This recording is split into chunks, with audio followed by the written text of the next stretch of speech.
नमस्कार साथियों, मैं योगेश जोशी और अब हम राजस्थान की इकोनॉमिक सर्वे या आर्थिक समीक्षा 2023-24 को शुरू कर रहे हैं। राजस्थान की अर्थव्यवस्था के कुछ इम्पोर्टेंट पॉइंट है वो देख रहे हैं। तो सबसे पहले हम देखते हैं राजस्थान की जो जीएसडीपी।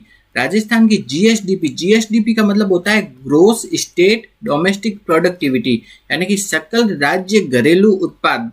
जीएसडीपी का मतलब क्या होता है? ग्रोस स्टेट डोमेस्टिक प्रोडक्टिविटी, सकल राज्य घरेलू उत्पाद। तो राजस्थान की जो जीएसडीपी है स्थिर कीमतों पे कितनी है? तो राजस्थान की जीएसडीपी स्थिर कीमतों पे है 8.45 लाख करोड़। ठीक है, तो इसको हम क्या पढ़ेंगे? याद करने के हिसाब से 8.45 को क्या पढ़ेंगे? 8.45। ठीक है, तो राजस्थान की जीएसडीपी स्थिर कीमतों पर कितनी है? 8.45 लाख करोड़ है। तो राजस्थान की जो जीएसडीपी है स्थिर कीमतों पर कितनी है? 8.45 लाख करोड़ है। स्थिर कीमतों के लिए जो आधार वर्ष लिया जाता है ना, वो क्या क्या लिया जाता है? 2011-12। तो स्थिर कीमतों के लिए जो आधार वर्ष लिया जाता है वो है 2011-12 वाला आधार वर्ष लिया जाता है। तो राजस्थान की जो जीएसडीपी है स्थिर कीमतों पे है 8.45 लाख करोड़। अब राजस्थान की जीएसडीपी देखते हैं, यानी कि ग्रोस स्टेट डोमेस्टिक प्रोडक्टिविटी, सकल राज्य घरेलू उत्पाद। तो राजस्थान की जो जीएसडीपी प्रचलित कीमतों पे कितनी है? वह है 15.28 लाख करोड़। कितनी है? 15.28 लाख करोड़। ठीक है, तो ये दोनों हो गया। तो ये पूछते हैं आपसे राजस्थान की जीएसडीपी स्थिर कीमतों पर कितनी है और प्रचलित कीमतों पर कितनी है, वो पूछते हैं। तो राजस्थान की जीएसडीपी स्थिर कीमतों पर है 8.45 लाख करोड़ और राजस्थान की जो जीएसडीपी है वो प्रचलित कीमतों पे है 15.28 लाख करोड़। ठीक है, तो ये तो हो गया जीएसडीपी। जीएसडीपी के बाद हम देखते हैं एनएसडीपी। एनएसडीपी का मतलब क्या होता है? नेट स्टेट डोमेस्टिक प्रोडक्टिविटी, यानी कि शुद्ध राज्य घरेलू उत्पाद, नेट स्टेट डोमेस्टिक प्रोडक्टिविटी। तो राजस्थान की जो एनएसडीपी है वो है ना स्थिर कीमतों पे कितनी है? तो राजस्थान की जो एनएसडीपी स्थिर कीमतों पे है 7.41 लाख करोड़। कितनी है? 7.41 लाख करोड़ है राजस्थान की एनएसडीपी स्थिर कीमतों पर। जबकि राजस्थान की जो एनएसडीपी प्रचलित कीमतों पर कितनी है? एनएसडीपी का मतलब क्या हो गया? नेट स्टेट डोमेस्टिक प्रोडक्टिविटी, यानी शुद्ध राज्य घरेलू उत्पाद। तो राजस्थान की एनएसडीपी प्रचलित कीमतों पे है 13.69 लाख करोड़। कितनी है? 13.69 लाख करोड़ है। तो राजस्थान की जो एनएसडीपी है वो प्रचलित कीमतों पे कितनी है? 13.69 लाख करोड़ है। तो ये हो गए राजस्थान की जीएसडीपी और एनएसडीपी दोनों हो गया। तो एक बार वापस देखते हैं, ये आपको याद करना है। उस हिसाब से जितनी बार ज्यादा बार आप इसे पढ़ोगे उतनी बार अच्छा याद होगा। तो राजस्थान की जो जीएसडीपी स्थिर कीमतों पे है 8.45 लाख करोड़ और राजस्थान की जीएसडीपी प्रचलित कीमतों पे है 15.28 लाख करोड़। राजस्थान की एनएसडीपी स्थिर कीमतों पे है 7.41 लाख करोड़। राजस्थान की एनएसडीपी प्रचलित कीमतों पर है 13.69 लाख करोड़। तो ये हो गया जीएसडीपी और एनएसडीपी। उसके बाद में हम देखते हैं जीएसडीपी एनएसडीपी के बाद में हम देखते हैं पीसीआई। पीसीआई का मतलब क्या होता है? Per capita income. Per capita income यानी प्रति व्यक्ति आय, हिंदी में बोलते हैं प्रति व्यक्ति आय। तो राजस्थान में जो प्रति व्यक्ति आय है स्थिर कीमतों पर कितनी है? 90,831 रुपए। राजस्थान में प्रति व्यक्ति आय स्थिर कीमतों पर है 90,831 रुपए और राजस्थान में जो प्रति व्यक्ति आय है वो प्रचलित कीमतों पर कितनी है? वह है 1,67,964 रुपए। 1,67,964 रुपए। ठीक है, वो है प्रचलित कीमतों पर प्रति व्यक्ति आय। तो राजस्थान की अब अपन ने जीएसडीपी देखी, एनएसडीपी देखी और प्रति व्यक्ति आय देखी। तो इसको वापस एक बार रिवीजन करते हैं ताकि याद हो। तो राजस्थान की जो जीएसडीपी है वो स्थिर कीमतों पे है 8.45 लाख करोड़। राजस्थान की जीएसडीपी प्रचलित कीमतों पे है 15.28 लाख करोड़। राजस्थान की एनएसडीपी स्थिर कीमतों पर है 7.41 लाख करोड़ और राजस्थान की एनएसडीपी प्रचलित कीमतों पे है 13.69 लाख करोड़। प्रति व्यक्ति आय स्थिर कीमतों पे कितनी होगी? 90,831 और प्रति व्यक्ति आय प्रचलित कीमतों पे होगी 1,67,964 रुपए। ये तो हो गए जीएसडीपी, एनएसडीपी और प्रति व्यक्ति आय। अब हम देखते हैं राजस्थान में कुल खाद्यान्न का उत्पादन कितना हुआ है? वह है 245.01 लाख मैट्रिक टन। क्या है? Lakh metric ton. ठीक, तो इतने लाख मैट्रिक टन उत्पादन हुआ है राजस्थान में कुल खाद्यान्न का। तो राजस्थान में कुल खाद्यान्न का उत्पादन कितना हुआ है? 245.01 लाख मैट्रिक टन हुआ है। राजस्थान में जो अधिष्ठापित ऊर्जा है वो कितनी है? 24,700 84 मेगावाट। तो राजस्थान में जो अधिष्ठापित ऊर्जा है उसकी मात्रा कितनी है? 24,784 मेगावाट। नेक्स्ट हम देखते हैं राजस्थान में औद्योगिक उत्पादन सूचकांक IIP, industrial index of productivity, IIP Rajasthan में औद्योगिक उत्पादन सूचकांक का मान कितना है? 153.77। तो राजस्थान में औद्योगिक उत्पादन सूचकांक का मान कितना है? 153.77 है। नेक्स्ट हम देखते हैं राजस्थान में थोक मूल्य सूचकांक, इसका मान है 388.09। कितना है? 388.09 है थोक मूल्य सूचकांक। तो ये हो गया राजस्थान में थोक मूल्य सूचकांक का मान कितना है? 388.09। तो इसको एक बार वापस देखते हैं। तो राजस्थान में कुल खाद्यान्न का उत्पादन कितना हुआ है? वो हुआ है 245.01 लाख मीट्रिक टन। राजस्थान में अधिष्ठापित ऊर्जा की मात्रा कितनी है? 24,784 मेगावाट। और राजस्थान में औद्योगिक उत्पादन सूचकांक का मान है 153.77। कितना है? 153.77। नेक्स्ट हम देखते हैं राजस्थान में जो थोक मूल्य सूचकांक कितना है? 388.09। तो ये हो गया। अब हम देखते हैं राजस्थान के जो GSDP है उसमें पिछले साल की तुलना में जो वृद्धि दर कितनी हुई है। तो राजस्थान की GSDP में पिछले साल की तुलना में साल की तुलना में कितनी वृद्धि दर हुई है वो है। तो राजस्थान में GSDP में स्थिर कीमतों में तो कितनी वृद्धि हुई है? 8.03%। राजस्थान की GSDP में प्रचलित कीमतों पर वृद्धि हुई है 12.56%। तो राजस्थान की जो GSDP है उसमें स्थिर कीमतों पर जो वृद्धि हुई है 8.03% और राजस्थान की GSDP में प्रचलित कीमतों पर जो वृद्धि हुई है वह है 12.56%। तो ये याद रखना है। नेक्स्ट हम देखते हैं GSVA। GSVA का मतलब क्या होता है? ग्रोस स्टेट वैल्यू एडेड, सकल राज्य मूल्य वर्धन। क्या होता है? सकल राज्य मूल्य वर्धन, ग्रोस स्टेट वैल्यू एडेड। तो आपके है ना ये कुछ क्षेत्र होते हैं जैसे कृषि, उद्योग और सेवा, ये 3 क्षेत्र है। एक तो है कृषि क्षेत्र, दूसरा सेवा क्षेत्र, तीसरा उद्योग क्षेत्र। तो इनका है ना GSVA में योगदान कितना है ये पूछा जाता है। तो कृषि, उद्योग और सेवा का GSVA में योगदान कितना है? तो कृषि, उद्योग और सेवा इनका योगदान कितना है ये स्थिर कीमतों पे भी देखेंगे और प्रचलित कीमतों पे भी देखेंगे। तो प्रचलित कीमतों वाला तो याद करना ही है, इंपॉर्टेंट है, पूछा जाता है। तो हम है ना कृषि का GSVA में योगदान है कितना है? लगभग 26% स्थिर कीमतों पे। उद्योगों का GSVA में योगदान है लगभग 29% स्थिर कीमतों पे और सेवा का GSVA में योगदान है लगभग 43%। ये सब है स्थिर कीमतों पे। अब प्रचलित कीमतों पे देखते हैं। कृषि का GSVA में योगदान 26%, उद्योगों का योगदान है कितना? 28% और सेवा क्षेत्र का योगदान है लगभग 45%। तो आपको मेनली है ना ये वाला याद रखना है प्रचलित कीमतों का। तो ये लगभग में है, इसके बाद पॉइंट में है, लेकिन इतना रखेंगे तो याद काम हो जाएगा। तो कृषि का GSVA में योगदान कितना है? लगभग 26%। उद्योगों का GSVA में योगदान है 28% और सेवा क्षेत्र का GSVA में योगदान है कितना? लगभग 45%। तो ये याद रखना है कि सीधा अपन से ये पूछ सकते हैं। प्रचलित कीमतों वाला याद रखना है अपन को। तो कृषि का GSVA में योगदान 26% लगभग, उद्योगों का योगदान कितना है? 28% और सेवा क्षेत्र का योगदान है 45%। तो इसमें सबसे कम योगदान किसका हो गया? कृषि का, फिर उद्योगों का, फिर सेवा क्षेत्र का। तो सबसे अधिक योगदान हो गया GSVA में किसका है? सेवा क्षेत्र का। तो अब हम देखते हैं GSVA में सबसे अधिक योगदान किसका है? सेवा क्षेत्र का। लगभग कितना है? 45% योगदान है। ठीक है। अब सेवा क्षेत्र के अंदर भी ना बहुत सारे क्षेत्र आते हैं। ठीक है। सेवा क्षेत्र में भी किसका योगदान सबसे अधिक है? तो हमने देखा GSVA में तो किसका योगदान सबसे ज्यादा है? सेवा क्षेत्र का। और सेवा क्षेत्र के अंदर भी किसका योगदान सबसे ज्यादा है वो देखते हैं। वो है होटल व्यापार तथा रेस्टोरेंट का। होटल व्यापार तथा रेस्टोरेंट का योगदान सबसे अधिक है। लगभग कितना है? सेवा क्षेत्र का लगभग 28% है। सेवा क्षेत्र का है उसका लगभग 28% योगदान किसका है? वह है होटल व्यापार और रेस्टोरेंट का। ये अभी RS 2023 में जो प्री हुआ था उसमें पूछा गया था कि सेवा क्षेत्र के अंदर भी सबसे सर्वाधिक योगदान किसका है? वो है होटल व्यापार और कृषि एवं कृषि से संबंधित क्षेत्र। ये वाला टॉपिक पढ़ेंगे इस क्लास में। तो शुरू करते हैं। सबसे पहले हम देखते हैं GSVA। GSVA मतलब हमने देखा था ग्रोस स्टेट वैल्यू एडेड, सकल राज्य मूल्य वर्धन। ठीक है। तो GSVA में कृषि तथा कृषि से जो संबद्ध क्षेत्र है उनका योगदान कितना है? उनका योगदान है लगभग 26%। तो GSVA में कृषि तथा कृषि से संबद्ध क्षेत्रों का योगदान है लगभग 26%।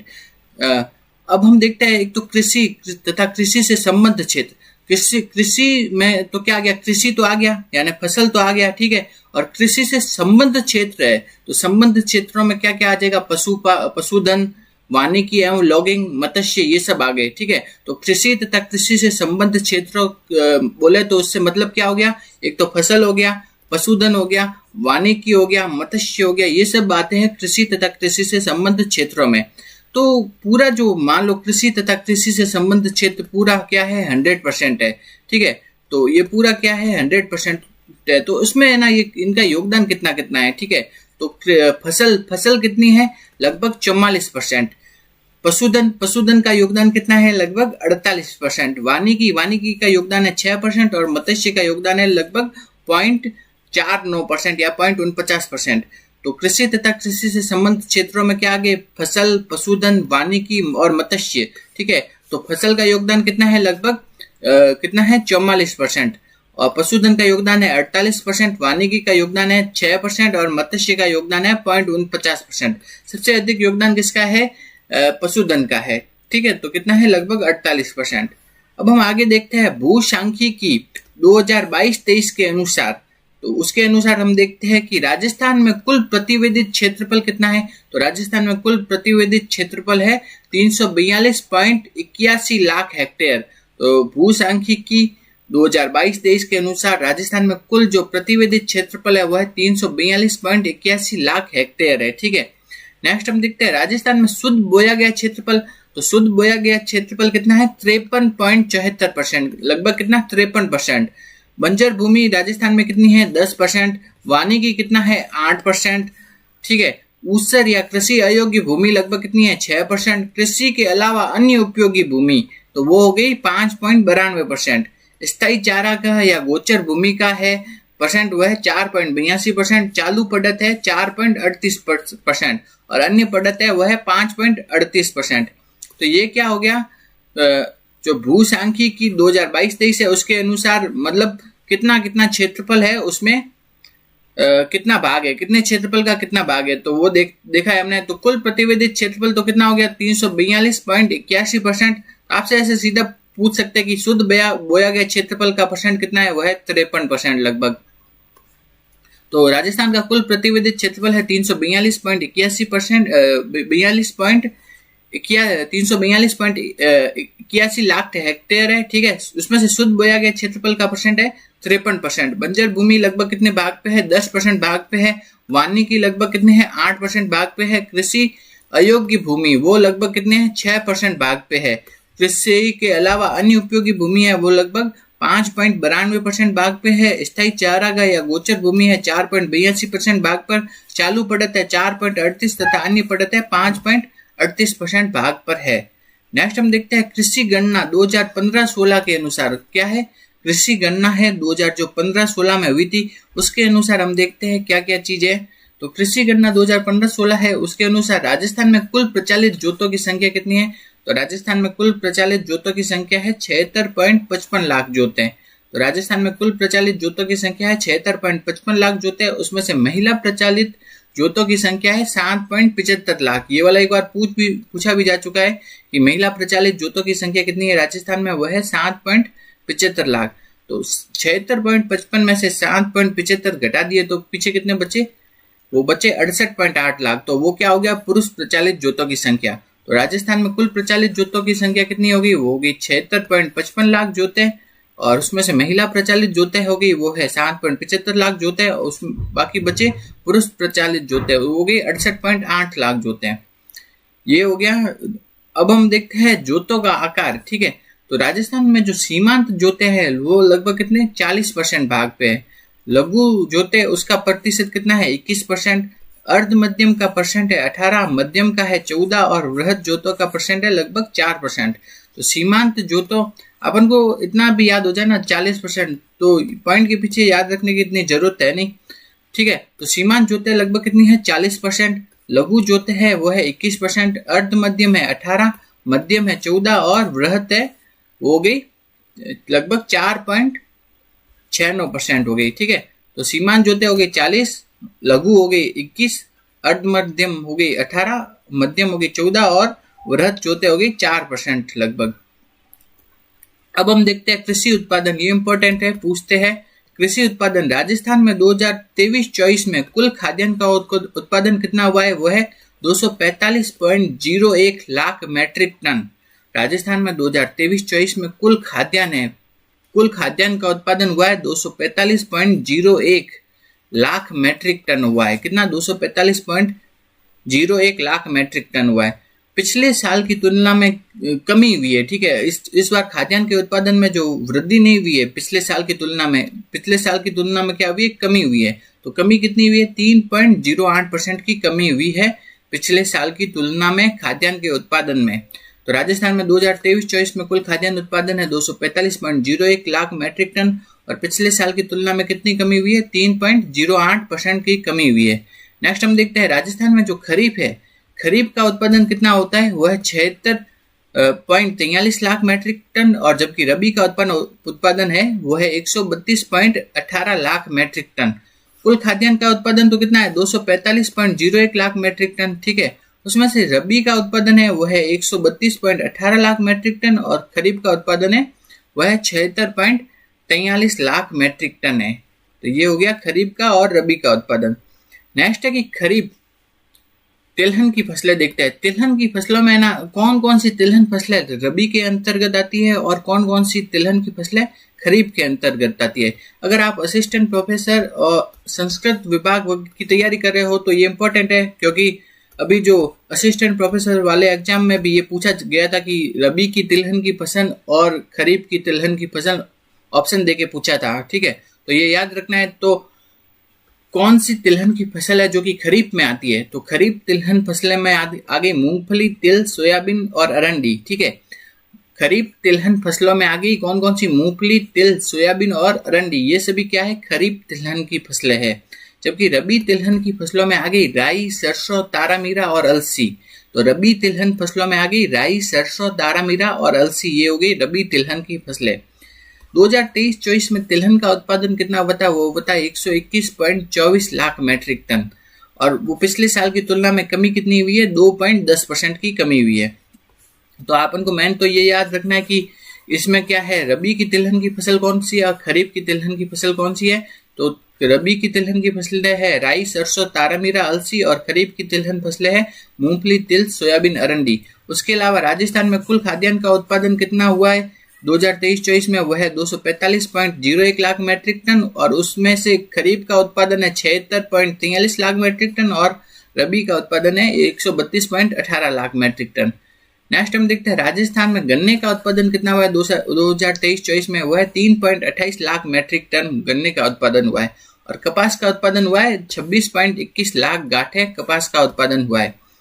नेक्स्ट हम देखते हैं, ये भी इंपॉर्टेंट है, पूछते हैं भारत सरकार कृषि सांख्यिकी रिपोर्ट 2022 है, ठीक है, 2022 की रिपोर्ट है। उसके अनुसार है राजस्थान में ना जो 4 फसलें है, 4 फसलों के उत्पादन में राजस्थान का पूरे देश में कौन सा स्थान है? पहला स्थान है। ऐसी 4 फसलें हैं जिसकी की उत्पादन में राजस्थान का पूरे देश में कौन सा स्थान है? पहला स्थान है। वो 4 फसलें कौन कौन सी हो गई?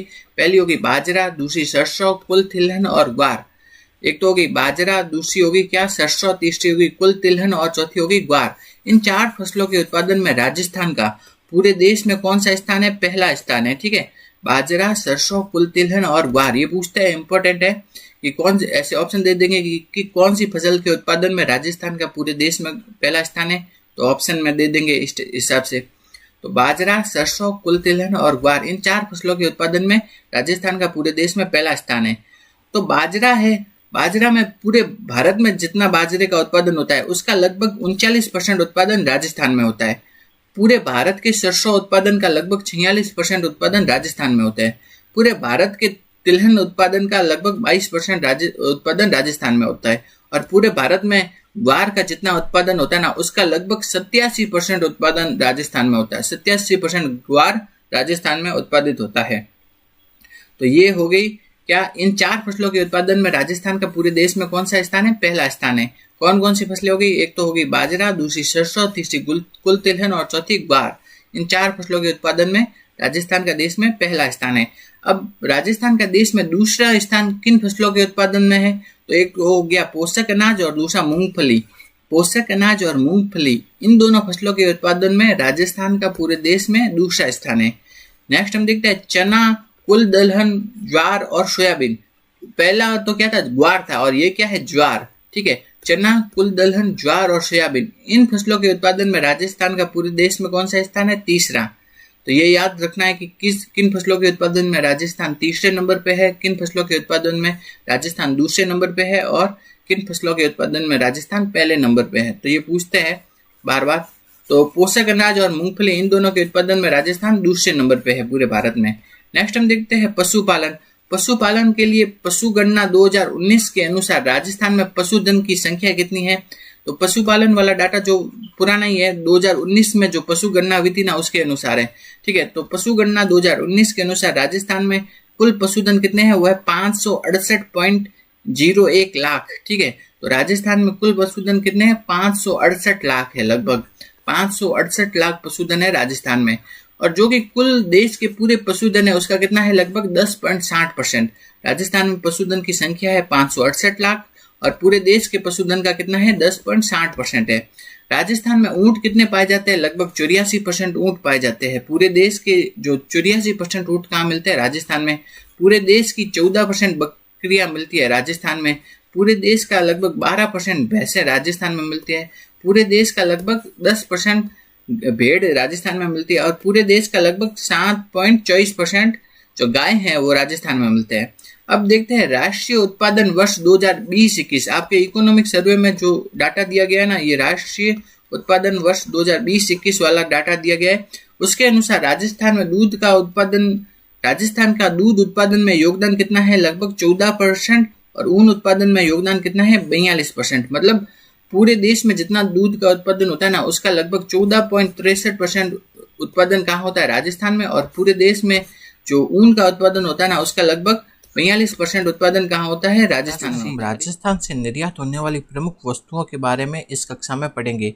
तो सबसे पहले हम देखते हैं वित्तीय वर्ष 2023-24 में राजस्थान से होने वाला कुल निर्यात कितना है। तो वह 83,704 करोड़ रुपए।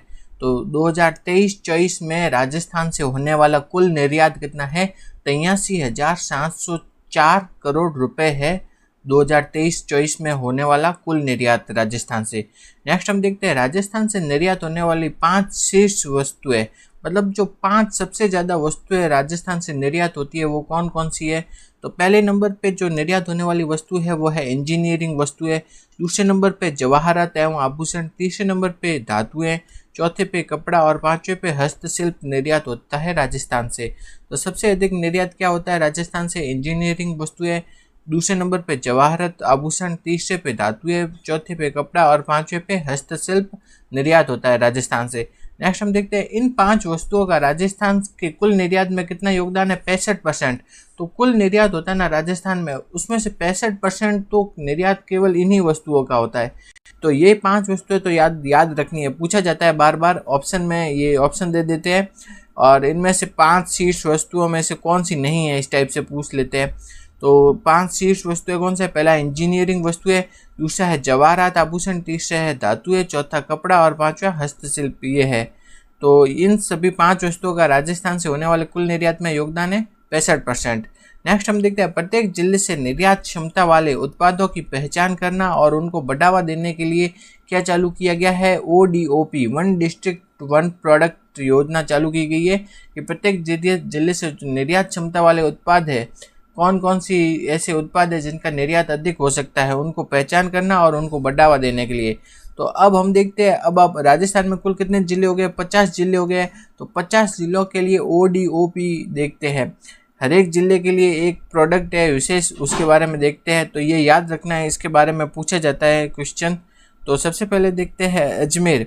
अजमेर का उत्पाद क्या है, अजमेर में मेनली है ना क्या है, ग्रेनाइट, मार्बल स्लैब्स, टाइल्स और सामग्री। अजमेर के लिए प्रोडक्ट क्या है, तो वह है ग्रेनाइट, मार्बल स्लैब्स और टाइल्स और सामग्री। नेक्स्ट देखते हैं अलवर। अलवर के लिए क्या है, ऑटोमोबाइल्स पार्ट। दूसरा जो अलवर का मावा है या मिल्क केक है वो, ठीक है। तो ऑटोमोबाइल पार्ट, दूसरा क्या हो गया, अलवर का मावा या मिल्क केक। तो अलवर वाला याद रखना है। अनूपगढ़ तो के लिए जो प्रोडक्ट क्या है वो है कॉटन बॉल्स। बालोतरा के लिए प्रोडक्ट है वस्त्र। नेक्स्ट देखते हैं बांसवाड़ा। बांसवाड़ा का जो डिस्ट्रिक्ट का जो प्रोडक्ट है वो है ग्रेनाइट एवं मार्बल स्लैब्स और टाइल्स, या फिर क्या कह सकते हैं सिंथेटिक यार्न फैब्रिक्स। ये सब किसके है? बांसवाड़ा के प्रोडक्ट है। नेक्स्ट है बारा। बारा के लिए प्रोडक्ट कौन सा है? सोयाबीन। इंपॉर्टेंट है, याद रखना है। बारा के लिए वन डिस्ट्रिक्ट वन प्रोडक्ट क्या है? सोयाबीन। नेक्स्ट है बारा के लिए क्या है? सोयाबीन है। नेक्स्ट देखते हैं बाड़मेर। बाड़मेर के लिए क्या है? कसीदाकारी ब्लॉक प्रिंटिंग वस्तुएं, ये क्या है? ओडीओपी। नेक्स्ट है ब्यावर। ब्यावर के लिए वन डिस्ट्रिक्ट वन प्रोडक्ट क्या है?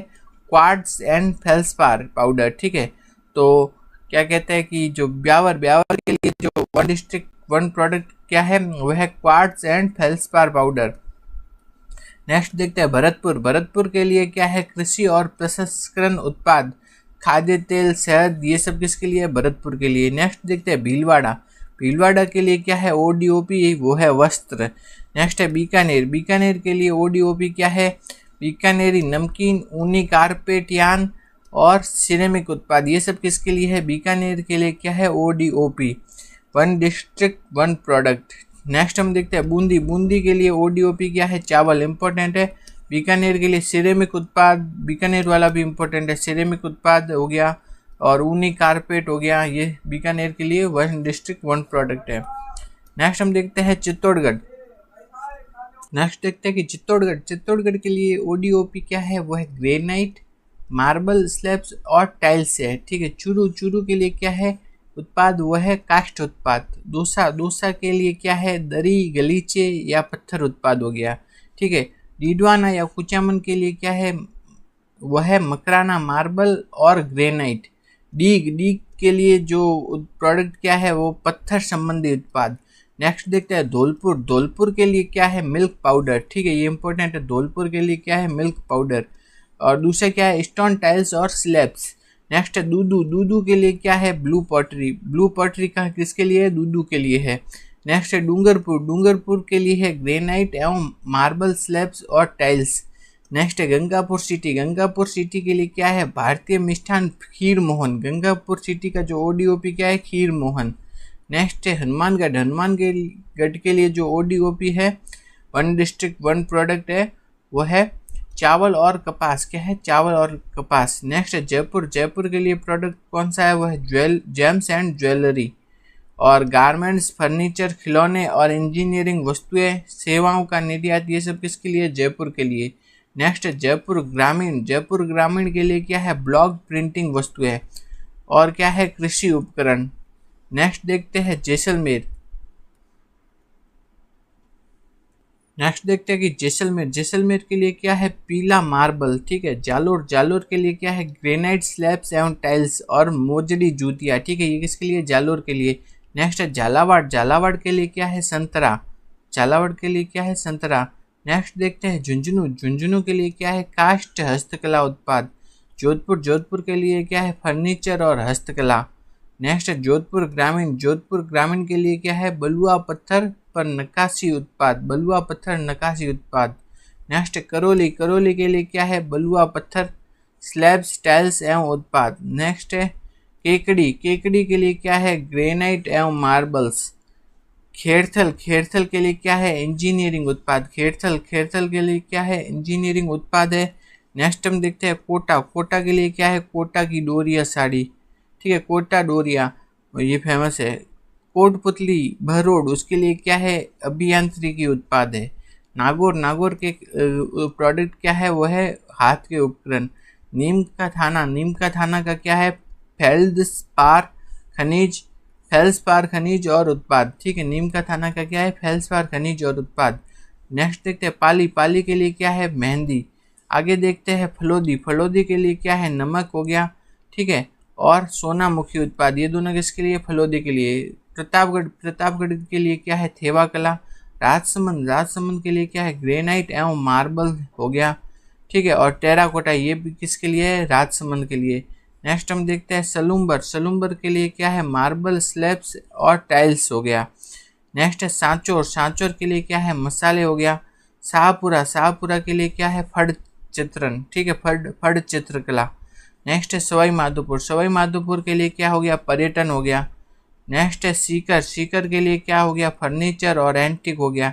सिरोही, सिरोही के लिए क्या हो गया, मार्बल वस्तुएं। श्री गंगानगर के लिए हो गया किन्नू। टोंक के लिए क्या है, वह स्लेट स्टोन टाइल्स। उदयपुर के लिए प्रोडक्ट क्या हो गया, वो है ग्रेनाइट एवं मार्बल्स। नमस्कार साथियों, मैं योगेश जोशी और आपके इकोनॉमिक सर्वे में एक टॉपिक दिया गया है राजस्थान का औद्योगिक परिदृश्य, उसके बारे में इस क्लास में हम पढ़ेंगे। तो शुरू करते हैं। सबसे पहले देखते हैं उद्योगों का राजस्थान की GSVA। GSVA का मतलब होता है ग्रोस स्टेट वैल्यू एडेड, सकल राज्य मूल्य वर्धन। ठीक है, तो उद्योगों का राजस्थान की अर्थव्यवस्था में या GSVA में कितना योगदान है, वह है 28.21% या 28.21%। तो लगभग 28% योगदान है किसका, उद्योगों का राजस्थान की GSVA में। नेक्स्ट देखते हैं कि उद्योग है, उद्योग क्षेत्र है, उसके भी उप क्षेत्र है बहुत सारे। तो उप क्षेत्र का जो उद्योगों में योगदान कितना है, ठीक है, तो उसके बारे में देख लेते हैं। तो सबसे पहले हम देखते हैं विनिर्माण। विनिर्माण का मतलब होता है मैन्युफैक्चरिंग। मैन्युफैक्चरिंग का योगदान कितना है, लगभग 42%। कंस्ट्रक्शन, कंस्ट्रक्शन का यानी कि निर्माण का योगदान है लगभग 35%। विद्युत, गैस एवं जलापूर्ति, उसका योगदान है लगभग 10.48। और खनन एवं उत्खनन का योगदान है 11.99% लगभग। ठीक है, तो अब हम आगे देखते हैं माइक्रो, स्मॉल और मीडियम इंटरप्राइजेज, MSME। क्या है MSME, micro small medium enterprises. ठीक है, तो इसके अनुसार 1 जुलाई 2020 से जो परिवर्तित मानदंड है उसके अनुसार जो माइक्रो उद्योग में कौन कौन से उद्योग आते हैं, ऐसे उद्योग जिनमें इन्वेस्टमेंट 1 करोड़ से अधिक नहीं हो और उसका टर्नओवर 5 करोड़ से अधिक न हो, वो किस में आते हैं, माइक्रो उद्योग में। तो माइक्रो उद्योग में कौन से उद्योग आते हैं, ऐसे उद्योग जिनका इन्वेस्टमेंट 1 करोड़ तक हो और उनका टर्नओवर 5 करोड़ तक हो, वो आते हैं माइक्रो उद्योग में। उसके बाद हम देखते हैं स्मॉल उद्योग। स्मॉल उद्योग में कौन से उद्योग आते हैं, ऐसे उद्योग जिनका इन्वेस्टमेंट 10 करोड़ तक हो और उनका जो टर्नओवर है वो 50 करोड़ तक हो, तो वो आते हैं स्मॉल उद्योग में। मीडियम उद्योग में कौन से उद्योग आते हैं, ऐसे उद्योग जिनका इन्वेस्टमेंट क्या है 50 करोड़ तक हो और उनका जो टर्नओवर है वो 250 करोड़ तक हो, वो किस में आते हैं, वो आते हैं मीडियम उद्योगों में। नेक्स्ट हम देखते हैं मुख्यमंत्री लघु उद्योग प्रोत्साहन योजना। तो ये योजना कब से चालू हुई थी, ये हुई थी 13 दिसंबर 2019 से चालू हुई थी। इसमें क्या है, लघु उद्यमियों को 25 लाख रुपए तक का लोन दिया जाता है। कितने परसेंट ब्याज पर, 8% ब्याज पर। अगर 5 करोड़ का लोन लेना हो तो कितने, 6% ब्याज पर मिलता है। और 10 करोड़ तक का लोन लेना हो तो 5% ब्याज पर दिया जाता है लघु उद्यमियों को। ये योजना चालू हुई थी 13 दिसंबर 2019 से। नेक्स्ट हम देखते हैं निर्यात वाला टॉपिक हमने अलग से कवर कर लिया है। तो निर्यात के बाद में हम देखते हैं आगे, निर्यात के बाद में देखते हैं वर्तमान में राजस्थान में कितने जिला उद्योग एवं वाणिज्य केंद्र है, वो है 36 जिला उद्योग केंद्र है और 8 क्या है, उप केंद्र है। तो वर्तमान में राजस्थान में कितने, 36 जिला उद्योग केंद्र व 8 क्या है, उपकेंद्र है। अब रिक्को के बारे में देखते हैं। ठीक है, तो रिक्को की फुल फॉर्म क्या होती है, तो रिक्को के बारे में देखते हैं। रिक्को की फुल फॉर्म होती है Rajasthan state industrial development and investment corporation. क्या है, Rajasthan state industrial development and investment corporation, ये किसकी फुल फॉर्म है, रिक्को की। नेक्स्ट हम देखते हैं रिक्को की स्थापना कब हुई थी, 1980 में हुई थी। रिक्को राज्य में औद्योगिक विकास को गति देने वाली शीर्ष संस्था है। तो राज्य में औद्योगिक विकास को जो गति देने वाली सबसे शीर्ष संस्था कौन सी है, वो है रिक्को। नेक्स्ट हम देखते हैं रिक्को राज्य में निवेश को आकर्षित करने हेतु औद्योगिक सुविधा एवं वित्तीय सहायता प्रदान करती है। तो राज्य में जो निवेश है उसको आकर्षित करने के लिए औद्योगिक सुविधा और वित्तीय सहायता कौन प्रदान करती है, रिक्को। नेक्स्ट हम देखते हैं रिक्को द्वारा स्थापित पार्क या जोन देखते हैं। ठीक है, तो सबसे पहले हम देखते हैं agro food park. Agro food park कहाँ है, कोटा में, अलवर में, गंगानगर और बोरानाडा में स्थित है एग्रो फूड पार्क। ठीक है, नेक्स्ट हम देखते हैं आगे रिक्को द्वारा विकसित किए गए अन्य पार्कों के बारे में देखते हैं। ठीक है, med tech medical devices park. ठीक है, med tech medical devices park कहाँ खोलेगा रिक्को, वो है बोरानाडा जोधपुर में। नेक्स्ट देखते हैं integrated resource recovery park. Integrated resource recovery park कहाँ खोला जाएगा, वो है कहाँ है, वो है जमवा रामगढ़ जयपुर में। ठीक है, इंटीग्रेटेड रिसोर्स रिकवरी पार्क है जमवा रामगढ़ जयपुर में। कौन से, थोलाई इंडस्ट्रियल एरिया में, ठीक है, जमवा रामगढ़ जयपुर में है। और ये क्या है, प्रदूषण नियंत्रण एवं पर्यावरण संरक्षण को क्या देता है, बढ़ावा देता है। कौन सा, integrated resource recovery park. Next हम देखते हैं स्पोर्ट्स गुड्स। अगला हम देखते हैं कौन सा पार्क है, अगला पार्क के बारे में देखते हैं sports goods and toys zone, ठीक है। Sport goods and toys zone ये कहाँ है, खुसखेड़ा भिवाड़ी में स्थित है, खुसखेड़ा भिवाड़ी में स्थित है स्पोर्ट्स। नेक्स्ट हम देखते हैं खाद्य एवं कृषि प्रसंस्करण क्षेत्र, वो कहाँ है, तिवरी जोधपुर में स्थित है। खाद्य एवं कृषि प्रसंस्करण क्षेत्र है तिवरी जोधपुर में। नेक्स्ट हम देखते हैं जापानी जोन। जापानी जोन कहाँ है, नीमराना और खिलोट, इन दो जगह पे स्थित है जापानी जोन। नेक्स्ट हम देखते हैं सेज। सेज का फुल फॉर्म क्या होती है, विशेष आर्थिक क्षेत्र, स्पेशल इकोनॉमिक जोन, वो होती है सेज की फुल फॉर्म। उसके बारे में देख लेते हैं। तो सेज के बारे में देखते हैं, स्पेशल इकोनॉमिक जोन, ठीक है। तो ये कहाँ पे स्थित है, बोरानाड़ा जोधपुर में, जो किसके लिए, हैंडीक्राफ्ट के लिए है। ये राजस्थान का पहला सेज था। दूसरा देखते हैं कि सेज 1 और सेज 2 ये दोनों कहाँ है, सीतापुरा जयपुर में स्थित है। और ये किसके लिए प्रसिद्ध है, जेम्स एंड ज्वेलरी के लिए। नेक्स्ट है कि महिंद्रा वर्ल्ड सिटी सेज, ये कहाँ है, जयपुर के कालवाड़ में है। और ये आईटी, इंजीनियरिंग और handicraft and James and jewellery के लिए प्रसिद्ध है। नेक्स्ट हम देखते हैं सोमानी सेज। सोमानी सेज कहाँ है, खुसखेड़ा भिवाड़ी में। ये इलेक्ट्रॉनिक हार्डवेयर और सॉफ्टवेयर के लिए प्रसिद्ध है। नेक्स्ट हम देखते हैं वाटिका सेज, ये कहाँ है, जयपुर में। ये किसके लिए प्रसिद्ध है। नेक्स्ट हम देखते हैं वाटिका सेज। वाटिका सेज कहाँ है, जयपुर में। ये किसके लिए है, आईटी के लिए। नेक्स्ट है आरएनबी इंफ्रास्ट्रक्चर सेज, कहाँ है, बीकानेर में है। ये टेक्सटाइल तथा ऊनी गलीचों के लिए प्रसिद्ध है। नेक्स्ट हम देखते हैं गैनपैक्ट सेज, ठीक है, ये कहाँ स्थित है, जयपुर में और आईटी के लिए प्रसिद्ध है। नेक्स्ट है मानसरोवर इंडस्ट्रियल सेज, ये कहाँ है, कापरडा जोधपुर में है और आईटी के लिए प्रसिद्ध है।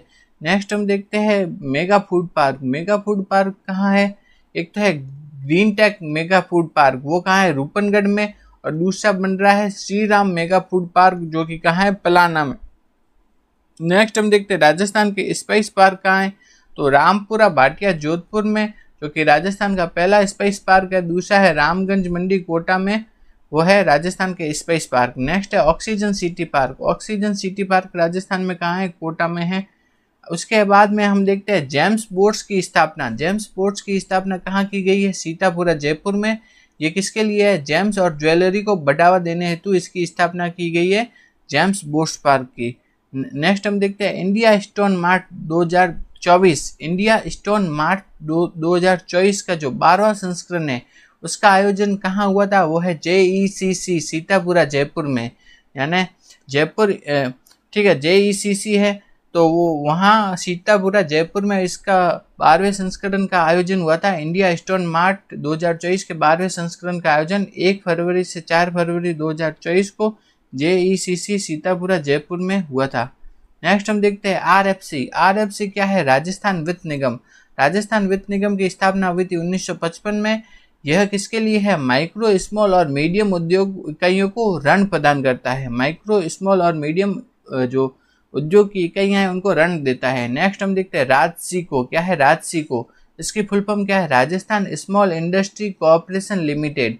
इसकी स्थापना हुई थी जून 1961 में। यह क्या है, लघु उद्योगों एवं कारीगरों को सहायता प्रदान करती है और क्या करती है, हस्तशिल्प को बढ़ावा देने का भी ये कार्य करती है। नेक्स्ट हम देखते हैं Delhi Mumbai industrial corridor, DMIC। DMIC क्या है, Delhi Mumbai industrial corridor. Dadri UP से जवाहरलाल नेहरू पोर्ट मुंबई के बीच में क्या बन रहा है, एक डेडिकेटेड फ्रेट कॉरिडोर का निर्माण किया जा रहा है, जिसकी लंबाई कितनी है, लगभग 1504 किलोमीटर है। इसका लगभग 38% भाग कहाँ से गुजरता है, राजस्थान से गुजरता है। इसका उद्देश्य क्या है, नए औद्योगिक शहरों को स्मार्ट सिटी के रूप में विकसित करना ही इसका उद्देश्य है। नेक्स्ट हम देखते हैं DMIC। DMIC क्या है, डेडिकेटेड फ्रेट कॉरिडोर है। इसके दोनों तरफ लगभग क्या है, 150 किलोमीटर के प्रभाव क्षेत्र को ही क्या कहा जाता है, DMIC। तो डेडिकेटेड फ्रेट कॉरिडोर हमने देखा, उसके लगभग 150 किलोमीटर का जो प्रभाव क्षेत्र है ना, उसे क्या कहा जाता है, DMIC कहा जाता है।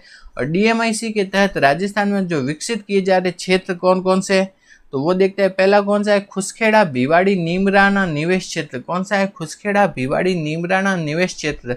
ये कितने, 165 किलोमीटर स्क्वायर के एरिया में, और इसमें अलवर के 43 गांव सम्मिलित है। कितने? अलवर के 43 गांव इसमें सम्मिलित हैं। नेक्स्ट हम देखते हैं जोधपुर पाली मारवाड़ औद्योगिक क्षेत्र। ये कितने? 154 किलोमीटर स्क्वायर के क्षेत्रफल में है और इसमें पाली के 9 गांव सम्मिलित है। इन दोनों क्षेत्रों के विकास हेतु किसकी स्थापना की गई है? वो की गई है राजस्थान इंडस्ट्रियल डेवलपमेंट कॉर्पोरेशन यानी रिडको की स्थापना की गई है। और रिडको की स्थापना कब की गई थी? वो है 15 मार्च 2022 को इसकी स्थापना की गई थी। और इस क्लास में हम 2024-25 के राजस्थान बजट से जो महत्वपूर्ण प्रश्न बन सकते हैं उनको इस क्लास में हम देखेंगे। तो राजस्थान बजट आपके आने वाली परीक्षाओं के लिए बहुत महत्वपूर्ण है। इससे 4-5 प्रश्न आने की पूरी संभावना है। तो सबसे पहले हम चालू करते हैं अन्नपूर्णा रसोई योजना। क्या है अन्नपूर्णा रसोई योजना? उसके बारे में पढ़ते हैं। तो इंदिरा रसोई योजना की जगह क्या चालू की गई है? वो चालू की गई है अन्नपूर्णा रसोई योजना चालू की गई है राजस्थान में। राजस्थान में पहले कौन सी योजना चालू थी? इंदिरा रसोई योजना। उसकी जगह अब कौन सी योजना चालू कर दी गई है? अन्नपूर्णा रसोई योजना। फिर हम देखते हैं कि जो पहले इंदिरा रसोई योजना थी उसमें कितना भोजन प्रदान किया जाता था? वह है 450 ग्राम। कितना? 450 ग्राम भोजन प्रदान किया जाता था इंदिरा रसोई योजना में।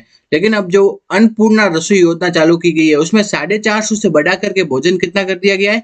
600 ग्राम भोजन कर दिया गया है। तो अन्नपूर्णा रसोई योजना में कितना भोजन प्रदान किया जाता है? वह 600 ग्राम भोजन प्रदान किया जाता है।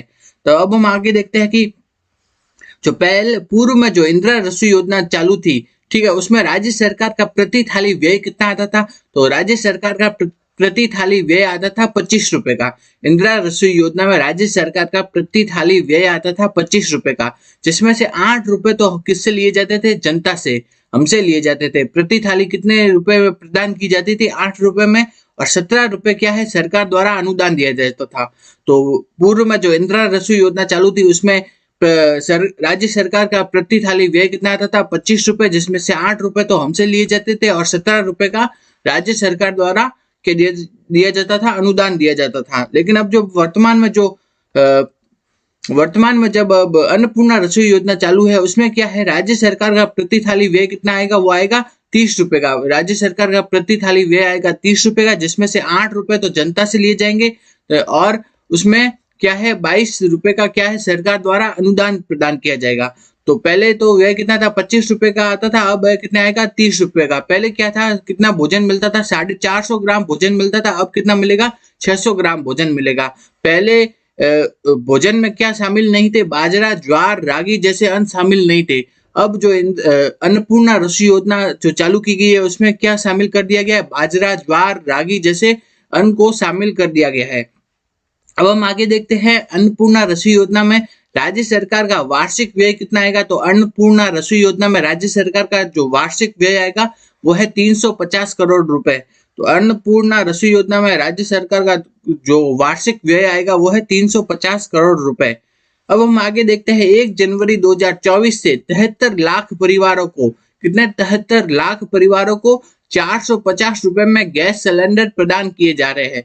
तो कब से? 1 जनवरी 2024 से कितने? 73 लाख परिवारों को कितने में रुपए में? 450 रुपए में गैस सिलेंडर प्रदान किए जा रहे हैं। अब हम आगे देखते हैं स्टेट रोड फंड में कितना अतिरिक्त प्रावधान किया है? बजट के अनुसार कितना अतिरिक्त प्रावधान किया गया है? वो है 1500 करोड़ रुपए का अतिरिक्त प्रावधान किया गया है। इसमें स्टेट रोड फंड है उसमें कितना अतिरिक्त प्रावधान किया गया है? वह है 1500 करोड़ रुपए का अतिरिक्त प्रावधान किया गया है।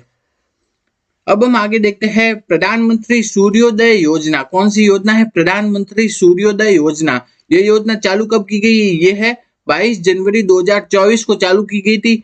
इसमें के अंतर्गत क्या किया जाएगा? देश के 1 करोड़ हाउस होल्ड को सौर ऊर्जा से इलेक्ट्रीफाई करने का लक्ष्य रखा गया है। तो प्रधानमंत्री सूर्योदय योजना चालू की गई थी 22 जनवरी 2024 से। इसके अंतर्गत देश के 1 करोड़ हाउस होल्ड है उसको सौर ऊर्जा से इलेक्ट्रीफाई करने का लक्ष्य रखा गया है। नेक्स्ट हम देखते हैं जो प्रधानमंत्री सूर्योदय योजना है उसका लाभ प्रदेशवासियों को अधिक से अधिक मिल सके, इसके लिए क्या किया गया है? तो राजस्थान के लोगों को इस योजना का लाभ अधिक से अधिक प्राप्त हो, इसके लिए क्या किया है? तो इसके लिए ऊर्जा विभाग ने क्या किया है? पीएमयू मतलब प्रोजेक्ट मॉनिटरिंग यूनिट का गठन किया गया है। तो ऊर्जा विभाग ने इसके लिए पीएमयू या प्रोजेक्ट मॉनिटरिंग यूनिट का गठन किया है। ठीक, अब हम आगे देखते हैं 5 लाख से अधिक घरों पर क्या है सोलर प्लांट स्थापित होंगे। तो जो प्रधानमंत्री सूर्योदय योजना है इसके अंतर्गत राजस्थान में कितने 5 लाख से अधिक जो घरों पर क्या लगाने का लक्ष्य रखा गया है, सोलर प्लांट लगाने का लक्ष्य रखा गया है 5 लाख से अधिक परिवारों के घरों पर।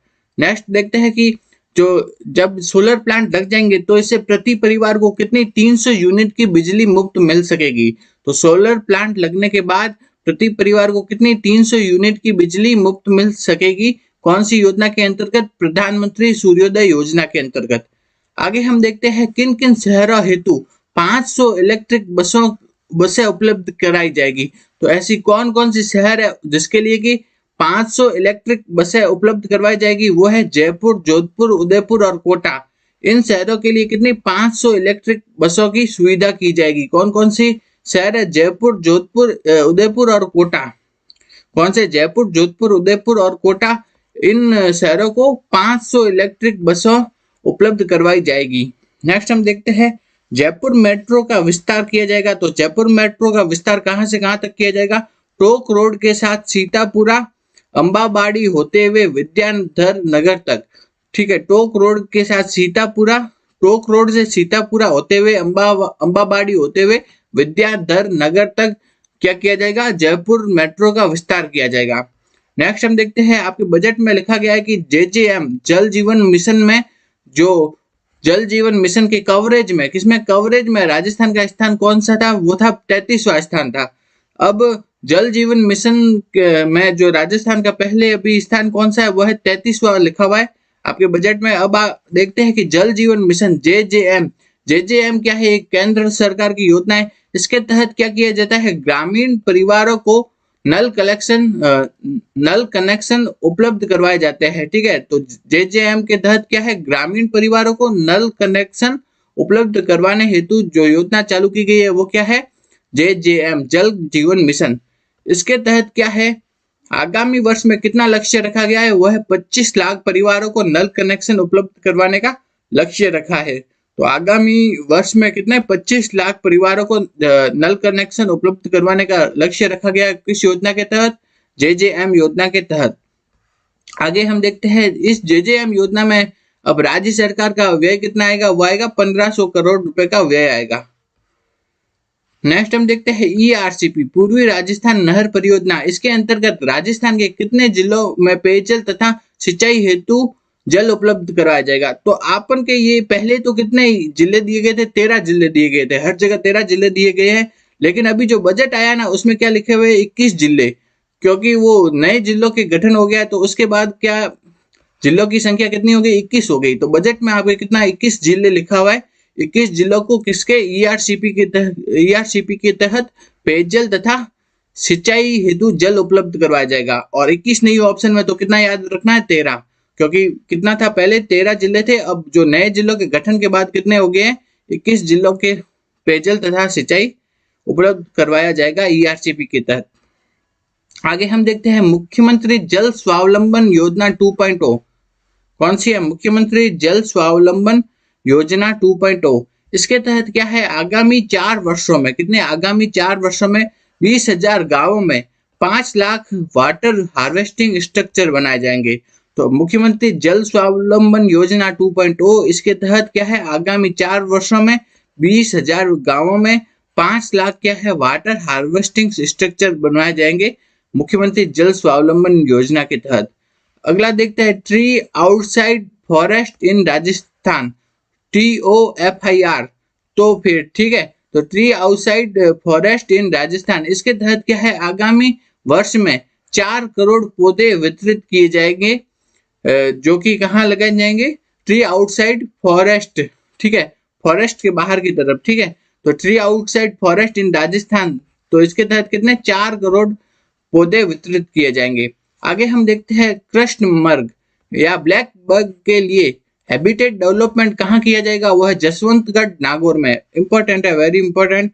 इससे प्रश्न आने की संभावना है पूरी कि ब्लैक बग या कृष्ण मृग के लिए हैबिटेट डेवलपमेंट कहाँ पे किया जाएगा? वो है जसवंतगढ़ नागौर में। ठीक है, तो कृष्ण मृग के लिए हैबिटेट डेवलपमेंट का कार्य कहाँ किया जाएगा? जसवंतगढ़ नागौर में किया जाएगा कृष्ण मृग के लिए हैबिटेट डेवलपमेंट का कार्य। आगे हम देखते हैं पीएम किसान सम्मान निधि योजना क्या है? पीएम किसान सम्मान निधि योजना, इसके तहत क्या है, किसानों को जो पहले वित्तीय सहायता दी जाती थी, तो किसानों को दी जाने वाली वित्तीय सहायता पहले कितनी थी? 6,000 से बढ़ा करके कितनी कर दी गई है? 8,000 कर दी गई है इस बजट में। तो पीएम किसान सम्मान निधि योजना, इसके तहत क्या है, किसानों को दी जाने वाली जो वित्तीय सहायता वो कितनी कर दी गई है? 8,000 रुपए कर दी गई है। तो पीएम किसान सम्मान निधि योजना के तहत किसानों को दी जाने वाली वित्तीय सहायता कितनी कर दी गई है? 8,000 रुपए कर दी गई है।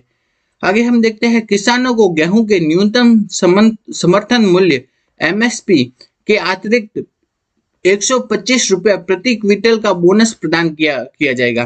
तो पीएम किसान सम्मान निधि योजना, इसके तहत क्या है, जो किसानों को कितनी वित्तीय राशि प्रदान की जाएगी? 8,000 रुपए की। और दूसरा क्या है, किसानों को जो गेहूं का जो एमएसपी है उसके अतिरिक्त प्रति क्विंटल कितने हैं? 125 रुपए का बोनस प्रदान किया जाएगा। एक क्विंटल पर 125 रुपए का बोनस प्रदान किया जाएगा। एमएसपी तो मिलेगी ही, उसके अलावा 125 रुपए का क्या है? बोनस, कितने?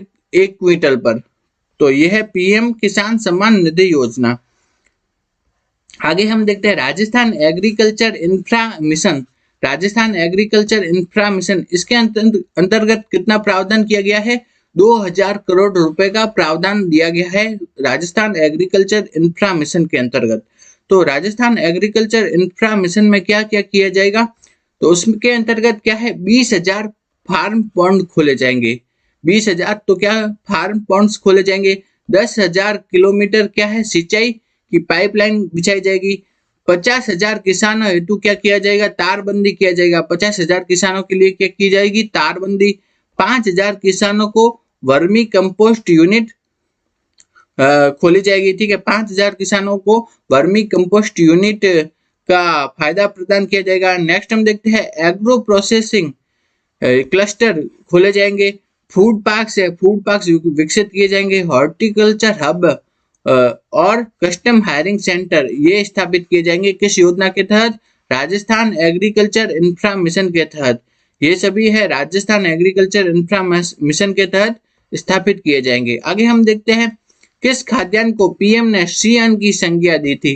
तो श्री अन्न की संज्ञा किस खाद्यान्न को दी थी? वह है मिलेट। मिलेट को पीएम ने जो श्री अन्न की संज्ञा दी है। नेक्स्ट हम देखते हैं प्रदेश में मिलेट का उत्पादन बढ़ाने के लिए आगामी वर्ष में मिलेट्स के उच्च गुणवत्ता वाले बीज प्रदान किए जाएंगे।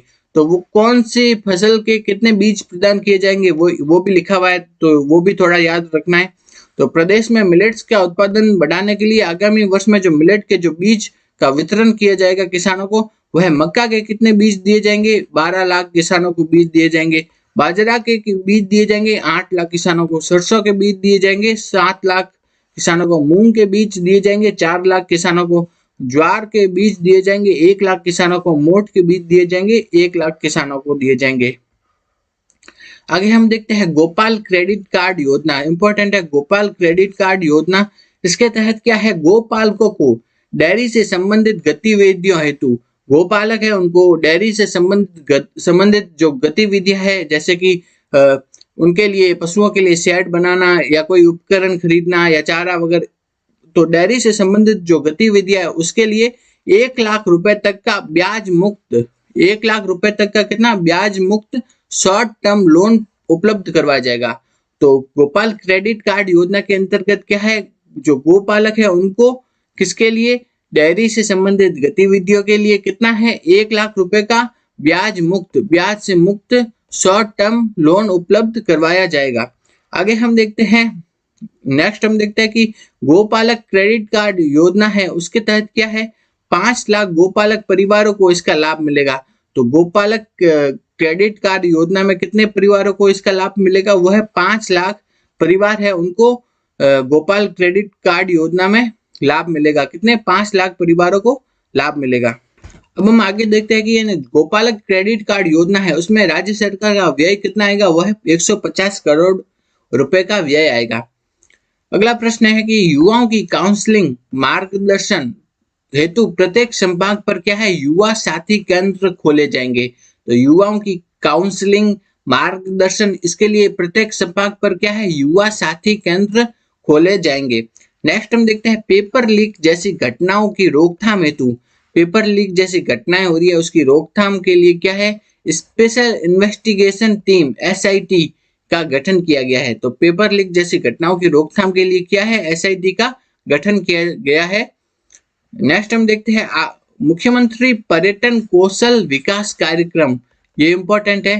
तो ठीक है, मुख्यमंत्री पर्यटन कौशल विकास कार्यक्रम, इसके तहत क्या है, 2 वर्षों में, आने वाले 2 वर्षों में क्या है, 20,000 युवाओं को या लोक कलाकारों को, ठीक है, आने वाले 2 वर्षों में 20,000 युवाओं तथा लोक कलाकारों को क्या है, गाइड, हॉस्पिटैलिटी इत्यादि की ट्रेनिंग प्रदान करके उन्हें रोजगार प्राप्त करने हेतु सक्षम बनाया जाएगा। ठीक है, तो मुख्यमंत्री पर्यटन कौशल विकास कार्यक्रम, इसके तहत क्या है, आगामी 2 वर्षों के लिए 20,000 युवाओं, लोक कलाकारों इत्यादि को गाइड, हॉस्पिटैलिटी तथा लोक कला इत्यादि की ट्रेनिंग प्रदान करके रोजगार प्राप्त करने हेतु सक्षम बनाया जाएगा। किस योजना के तहत, मुख्यमंत्री पर्यटन कौशल विकास कार्यक्रम के तहत। आगे हम देखते हैं आगामी वर्ष से किन किन वर्ग के छात्र तथा छात्राओं दोनों के लिए केजी से लेकर के पीजी तक, ठीक है, केजी से लेकर के कहां तक, पीजी, पोस्ट ग्रेजुएट तक, पीजी तक निशुल्क शिक्षा की व्यवस्था की गई है। ठीक है, तो केजी से लेकर पीजी तक किन वर्गों के छात्र छात्राओं के लिए निशुल्क शिक्षा की व्यवस्था की गई है, वह अल्प आय वर्ग के बच्चों के लिए, सीमांत, लघु तथा बटाईदारी किसानों के बच्चों के लिए तथा खेतीहर मजदूरों के बच्चों के लिए, इन सभी के लिए केजी से लेकर पीजी तक की निशुल्क शिक्षा की व्यवस्था की गई है इस बजट में। नेक्स्ट हम देखते हैं 1ली से 8वीं तक के सभी छात्र छात्रा तथा 9वीं से 12वीं तक के छात्राओं को क्या है, प्रति विद्यार्थी 1,000 रुपए की वित्तीय सहायता प्रदान की जाएगी। ठीक है, तो कितना, किन किन को प्रति विद्यार्थी 1,000 रुपए की वित्तीय सहायता प्रदान की जाएगी, किन किन को 1,000 रुपए की वित्तीय सहायता दी जाएगी, वह है 1ली से 8वीं तक के सभी छात्र छात्रा तथा 9वीं से 12वीं तक की छात्राएं, इनको प्रति विद्यार्थी 1,000 रुपए की वित्तीय सहायता प्रदान की जाएगी। आगे हम देखते हैं Atal innovation studio and accelerator, Atal innovation studio and accelerator, ये कहाँ पे स्थापित किए जाएंगे, ये है जयपुर, भरतपुर, बीकानेर और उदयपुर। ठीक है, कहाँ कहाँ, जयपुर, भरतपुर, बीकानेर और उदयपुर, इनमें क्या स्थापित किए जाएंगे, अटल इनोवेशन स्टूडियो एंड एक्सेलरेटर। ठीक है, तो अटल इनोवेशन स्टूडियो एंड एक्सेलरेटर कहाँ स्थापित किए जाएंगे, जयपुर, भरतपुर, बीकानेर और उदयपुर, इन जगहों पे। इन स्टूडियो में क्या है, सॉफ्टवेयर कोडिंग की, रोबोटिक्स लैब तथा मल्टीमीडिया या वीएफएक्स की सुविधा प्रदान की जाएगी। तो अटल इनोवेशन स्टूडियो एंड एक्सेलरेटर में क्या है, software coding, robotics, multimedia, VFX, इनकी सुविधा प्रदान की जाएगी और ये स्थापित कहाँ किए जाएंगे, जयपुर, भरतपुर, बीकानेर और उदयपुर में स्थापित किए जाएंगे। नेक्स्ट हम देखते हैं, ये वेरी इंपॉर्टेंट है, ठीक है, वेरी इंपॉर्टेंट, कि जो क्या है, जयपुर के निकट क्या है, एक सैटेलाइट सिटी स्थापित की जाएगी। तो सैटेलाइट सिटी का नाम क्या रखा गया है, वह है हाईटेक सिटी। तो जयपुर के निकट कौन सी सैटेलाइट सिटी स्थापित की जाएगी, वह है हाईटेक सिटी। तो हाईटेक सिटी क्या है, एक प्रकार की सैटेलाइट सिटी है और ये कहाँ पे स्थापित की जाएगी, जयपुर के निकट स्थापित की जाएगी। इस सैटेलाइट सिटी में क्या होगा, आईटी, फिनटेक तथा मैनेजमेंट से संबंधित अनेक कंपनियां स्थापित की जाएगी। तो जयपुर है, उसके निकट क्या है, एक सैटेलाइट सिटी स्थापित की जाएगी, उसका नाम क्या रखा जाएगा, हाईटेक सिटी रखा जाएगा। और ये इस जो हाईटेक सिटी में क्या है, आईटी, फिनटेक, मैनेजमेंट इत्यादि से संबंधित अनेक कंपनियां स्थापित की जाएगी इस हाईटेक सिटी में। तो हाईटेक सिटी क्या है, एक प्रकार की सैटेलाइट सिटी है। तो सैटेलाइट सिटी क्या होती है, जब भी कोई बड़ा शहर है उसकी जब जनसंख्या बढ़ने लगती है तो आबादी बढ़ने लगती है, तो वहां पे रोजगार की समस्या उत्पन्न होने लगती है। तो आबादी की समस्या तथा रोजगार की समस्या को दूर करने के लिए उस बड़ी सिटी के निकट ही क्या है, एक छोटी क्या स्थापित कर दी जाती है, सैटेलाइट सिटी स्थापित कर दी जाती है। तो आबादी तथा रोजगार की समस्या को दूर करने के लिए बड़े शहरों के निकट क्या है, एक छोटी सैटेलाइट सिटी स्थापित की जाती है। तो सैटेलाइट सिटी के एग्जाम्पल कौन कौन से है, जैसे मुंबई के निकट क्या है, पुणे है, वो क्या है, एक सैटेलाइट सिटी है। हैदराबाद के निकट क्या है, साइबराबाद स्थापित किया गया है, वो भी सैटेलाइट सिटी है। अहमदाबाद के निकट क्या है, गिफ्ट सिटी वो स्थापित की गई है, वो भी क्या है, एक सैटेलाइट सिटी है। उसी तरह से जयपुर के निकट कौन सी सैटेलाइट सिटी स्थापित की जाएगी, वह है हाईटेक सिटी। जयपुर के निकट कौन सी सैटेलाइट सिटी स्थापित की जाएगी, हाईटेक सिटी स्थापित की जाएगी। इंपॉर्टेंट है। तो हाईटेक सिटी क्या है, एक प्रकार की सैटेलाइट सिटी है जो कि कहाँ स्थापित की जाएगी, जयपुर के निकट। और आपसे पूछ लिया जाएगी किन की तर्ज पर स्थापित की जाएगी, वह है मुंबई के निकट पुणे है, हैदराबाद के निकट साइबराबाद है, अहमदाबाद के निकट गिफ्ट सिटी इसकी तर्ज पर। आगे हम देखते हैं जो सैटेलाइट सिटी है उसके निर्माण के लिए तो मेनली तो कौन काम करती है, राज्य सरकार। लेकिन जो उसके निर्माण के लिए केंद्र सरकार द्वारा भी कुछ सहायता प्रदान की जाती है। तो केंद्र सरकार द्वारा वो सहायता प्रदान की जाती है ना, वो किस कार्यक्रम के तहत प्रदान की जाती है, तो वो है गति शक्ति कार्यक्रम के तहत। ठीक है, तो सैटेलाइट सिटी के निर्माण के लिए जो केंद्र सरकार को सहायता प्रदान की जाती है वो किस कार्यक्रम के तहत प्रदान की जाती है, वो है गति शक्ति कार्यक्रम के तहत। तो जो सैटेलाइट सिटी के निर्माण के लिए जो केंद्र सरकार है वो किस कार्यक्रम द्वारा सहायता प्रदान करती है, वो है गति शक्ति कार्यक्रम के तहत सहायता प्रदान करती है सैटेलाइट सिटी के निर्माण के लिए। नेक्स्ट हम देखते हैं मिशन ओलंपिक्स 2028। क्या है, मिशन ओलंपिक्स 2028 है। इंपॉर्टेंट है कि मिशन ओलंपिक्स 2028 क्या है, इसके तहत क्या है, ओलंपिक में भाग लेने हेतु तैयार करने के लिए क्या है, ओलंपिक में जो भाग ले रहे हैं उसके लिए तैयार करने के लिए क्या है, 50 युवाओं को ट्रेनिंग किट तथा कोच संबंधी सुविधाएं उपलब्ध करवाई जाएगी। तो मिशन ओलंपिक्स 2028 के तहत क्या है, ओलंपिक में भाग लेने के लिए तैयार करने के लिए युवाओं को क्या है, कितने युवाओं को, 50 युवाओं को कितने ट्रेनिंग किट तथा कोच संबंधी सुविधाएं उपलब्ध करवाई जाएगी। किस योजना के तहत, मिशन ओलंपिक्स 2028 के तहत। तो मिशन ओलंपिक्स 2028 के तहत क्या है, वो है ओलंपिक में भाग लेने के लिए तैयार करने के लिए 50 युवाओं को ट्रेनिंग किट और कोच संबंधी सुविधाएं उपलब्ध करवाई जाएगी मिशन ओलंपिक्स 2028 के तहत। आगे हम देखते हैं centre of excellence for sport कहाँ पे खोला जाएगा, वो है जयपुर में। इंपॉर्टेंट है, centre of excellence of sports ये कहाँ खोला जाएगा, जयपुर में खोला जाएगा। Centre of excellence for sports खोला जाएगा जयपुर में। इसमें व्यय आएगा 100 करोड़ रुपए का। नेक्स्ट हम देखते हैं रेजिडेंशियल गर्ल्स स्पोर्ट्स इंस्टीट्यूट। क्या है, रेजिडेंशियल गर्ल्स स्पोर्ट्स इंस्टीट्यूट ये कहाँ पे खोले जाएंगे, ये है जयपुर, भरतपुर और उदयपुर में। रेजिडेंशियल गर्ल्स स्पोर्ट्स इंस्टीट्यूट खोले जाएंगे जयपुर, भरतपुर और उदयपुर में। इनमें प्रति पर कितना खर्चा आएगा, 25-25 करोड़ रुपए का खर्चा आएगा। तो रेजिडेंशियल गर्ल्स स्पोर्ट्स इंस्टीट्यूट खोले जाएंगे जयपुर, भरतपुर और उदयपुर में। नेक्स्ट हम देखते हैं संसद तथा विधानसभा में महिला को आरक्षण प्रदान करने के लिए जो प्रावधान किया गया उसके लिए कौन सा अधिनियम पारित किया गया था, वो है नारी शक्ति वंदन अधिनियम। कौन सा, नारी शक्ति वंदन अधिनियम किससे संबंधित है, वह संसद तथा विधानसभा में महिला आरक्षण का प्रावधान करने हेतु जो अधिनियम पारित किया गया था वह है नारी शक्ति वंदन अधिनियम।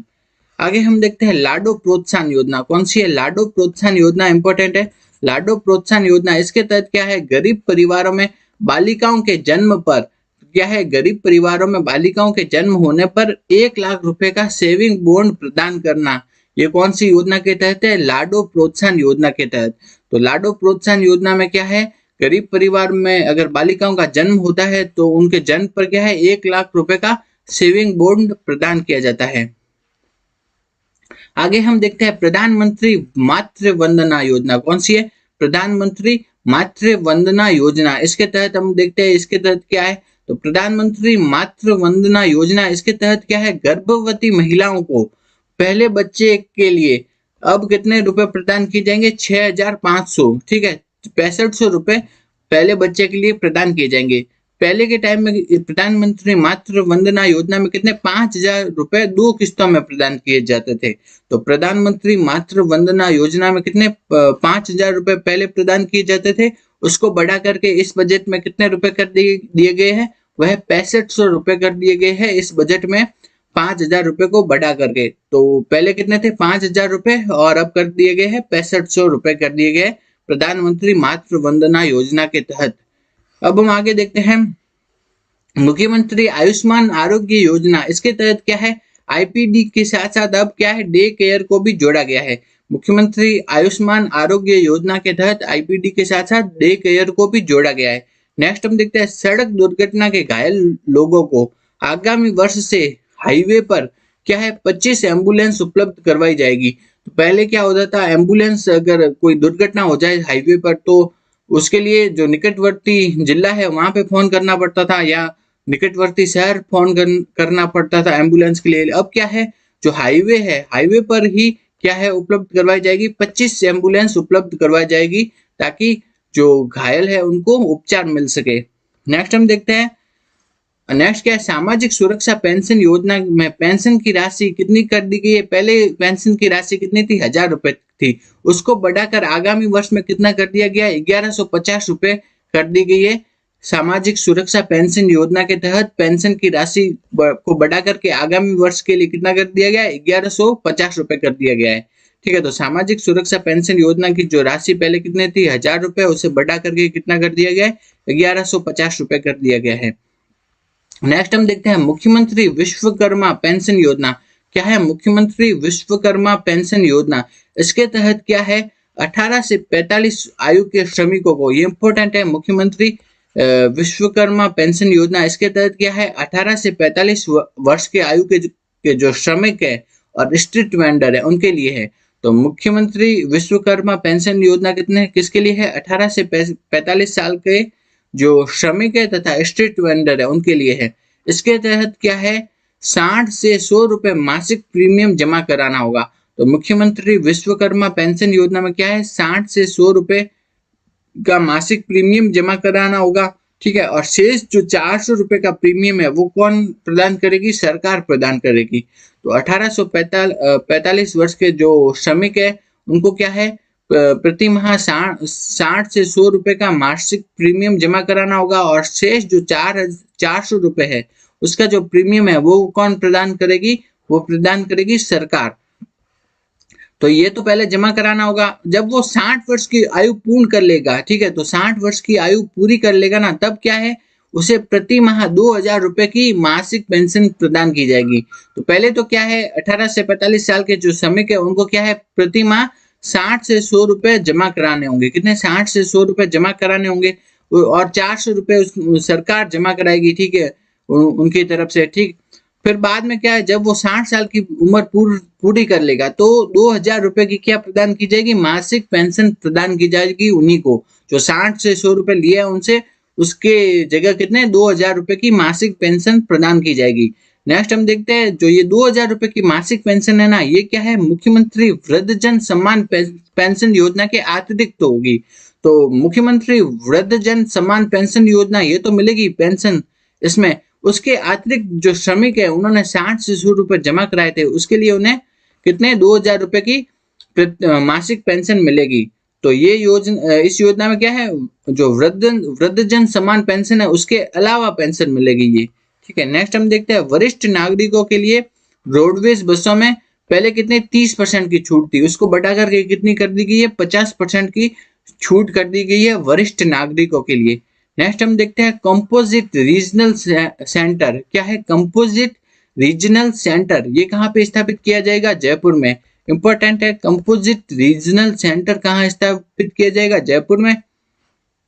इसके तहत क्या है दिव्यांगों के शिक्षा कौशल तथा चिकित्सा की सुविधा प्रदान की जाएगी। ठीक है, तो कंपोजिट रीजनल सेंटर के तहत दिव्यांगों है उनको शिक्षा कौशल तथा विकास और शिक्षा कौशल विकास तथा चिकित्सा की सुविधा प्रदान की जाएगी इसके अंतर्गत। नेक्स्ट हम देखते हैं DDRC। DDRC का मतलब है district disability rehabilitation centre. DDRC district disability rehabilitation centre, district disability rehabilitation centre, ये क्या है DDRC। इसके तहत क्या है प्रत्येक जिला मुख्यालय पर स्थापित किया जाएगा। क्या है DDRC। DDRC क्या है प्रत्येक जिला मुख्यालय पर स्थापित किया जाएगा। तो वो क्या है district disability rehabilitation centre DDRC, वो क्या है प्रत्येक जिला मुख्यालय पर स्थापित किया जाएगा। नेक्स्ट हम देखते हैं इसके तहत क्या है फिजियोथेरेपी एंड स्पीच थेरेपी की सुविधा प्रदान की जाएगी। तो DDRC क्या है डिस्ट्रिक्ट डिसेबिलिटी रिहेबिलिटेशन सेंटर इसके तहत क्या है प्रत्येक जिला मुख्यालय पर स्थापित किया जाएगा और इसमें फिजियोथेरेपी तथा स्पीच थेरेपी की सुविधा प्रदान की जाएगी। आगे हम देखते हैं कोई भी व्यक्ति सरकारी योजनाओं का लाभ उठाने से वंचित न रह जाए, इस उद्देश्य से कौन सी क्या चालू किया गया है, वो है विकसित भारत संकल्प यात्रा चालू की गई है। ठीक है, किस उद्देश्य से चालू की गई है कि कोई भी व्यक्ति सरकारी योजनाओं का लाभ उठाने से वंचित ना रह जाए, इस उद्देश्य से विकसित भारत संकल्प यात्रा चालू की गई है। आगे हम देखते हैं राज्य के शुद्ध कर आय की एसएफसी ग्रांट है वो पहले कितनी थी 6.75 थी, उसको बढ़ा करके कितनी कर दिया गया है 7 कर दिया गया है। तो राज्य के शुद्ध आय की जो एसएफसी ग्रांट है उसको बढ़ा करके कितना कर दिया गया 7%, जिससे कि अब क्या है पंचायती राज संस्थाओं तथा नगरीय स्थानीय स्वशासन को कितने 316 करोड़ रुपए अधिक मिल पाएंगे। तो उनको अब कुल कितने रुपए मिल पाएंगे 8,864 करोड़ रुपए मिल पाएंगे और 316 करोड़ रुपए अधिक मिल पाएंगे। किस कारण, क्योंकि वो कितना कर दिया गया 7% कर दिया गया है। तो ये किसके लिए है वित्तीय वर्ष 2024-25 के लिए है। अब हम देखते हैं नेक्स्ट आरजीएचएस है, उसके अंतर्गत क्या है कॉन्फेड यानी राज्य सहकारी उपभोक्ता संघ, इसके माध्यम से क्या है दवाओं की डोर स्टेप डिलीवरी होगी। डोर स्टेप डिलीवरी मतलब उनको घर पर ही दवाएं पहुंचाई जाएगी। ठीक है, किसके तहत आरजीएचएस के तहत जो कॉन्फेड है उसके माध्यम से दवाओं की डोर स्टेप डिलीवरी प्रदान की जाएगी।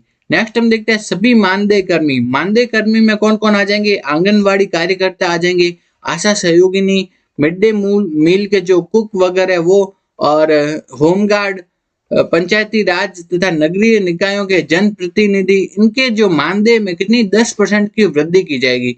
तो जो सभी मानदेय कर्मी हैं जैसे आंगनवाड़ी कार्यकर्ता, आशा सहयोगिनी, mid day meal cook, home guard, Panchayati Raj तथा नगरीय निकायों के जनप्रतिनिधि, इनके जो इनका मानदेय है उसमें कितनी 10% की वृद्धि प्रदान की जाएगी। नेक्स्ट हम देखते हैं लाडली सुरक्षा योजना, इंपॉर्टेंट है लाडली सुरक्षा योजना। इसके तहत क्या देखते हैं, इसके लाडली सुरक्षा योजना इसके तहत क्या है सार्वजनिक स्थलों पर बालिकाओं तथा बालिका छात्रावासों और नारी निकेतनों में सीसीटीवी कैमरे लगाए जाएंगे। तो लाडली सुरक्षा योजना के तहत क्या है सार्वजनिक स्थल है वहां पे बालिका के छात्रावास तथा नारी निकेतन है वहां पे क्या है सीसीटीवी कैमरे लगाए जाएंगे। कौन सी योजना के तहत, लाडली सुरक्षा योजना के तहत। तो लाडली सुरक्षा योजना में क्या है सार्वजनिक स्थलों पर बालिका छात्रावासों पर तथा नारी निकेतन पर सीसीटीवी कैमरे लगाए जाएंगे जिससे कि महिला छेड़छाड़ एवं अपराध को रोका जा सके। तो लाडली सुरक्षा योजना में क्या है बालिका छात्रावासों और सार्वजनिक स्थानों पर क्या है सीसीटीवी कैमरे लगाए जाएंगे जिससे कि जो महिला छेड़छाड़ के जो अपराध है उनको रोका जा सके। आगे हम देखते हैं रानी लक्ष्मीबाई आत्मरक्षा प्रशिक्षण अभियान। क्या है रानी लक्ष्मीबाई आत्मरक्षा प्रशिक्षण अभियान, इसके तहत क्या है बालिकाओं को आत्मरक्षा हेतु प्रशिक्षण प्रदान किया जाएगा। तो रानी लक्ष्मीबाई आत्मरक्षा प्रशिक्षण अभियान में क्या है बालिकाओं को आत्मरक्षा के लिए प्रशिक्षण प्रदान किया जाएगा। और इस अभियान के तहत जिन बालिकाओं को उच्चतम स्तर का जो ब्लैक बेल्ट है, ठीक है, तो ब्लैक बेल्ट जिनको मिलेगा ना उनको स्पोर्ट्स में क्या प्रदान किया जाएगा स्पोर्ट्स कोटा प्रदान किया जाएगा। ठीक है, तो उनको क्या प्रदान किया जाएगा स्पोर्ट्स कोटा प्रदान किया जाएगा किनको, जिनको इस अभियान के तहत ब्लैक बेल्ट मिला है उन बालिकाओं को। तो रानी लक्ष्मीबाई आत्मरक्षा प्रशिक्षण अभियान इसके तहत क्या है बालिकाओं को आत्मरक्षा का प्रशिक्षण दिया जाएगा तथा और जिन बालिकाओं को इस योजना के तहत ब्लैक बेल्ट मिला है उनको क्या है स्पोर्ट्स कोटा भी प्रदान किया जाएगा। आगे हम देखते हैं लोकतंत्र सेनानी सम्मान पेंशन योजना। क्या है लोकतंत्र सेनानी सम्मान पेंशन योजना। तो लोकतंत्र सेनानी सम्मान पेंशन योजना ये क्या है 1975 का जब इमरजेंसी लगी थी उस समय क्या है संघर्ष करने वाले लोगों को 20,000 रुपए की पेंशन तथा 4,000 रुपए चिकित्सीय सहायता प्रदान की जाएगी।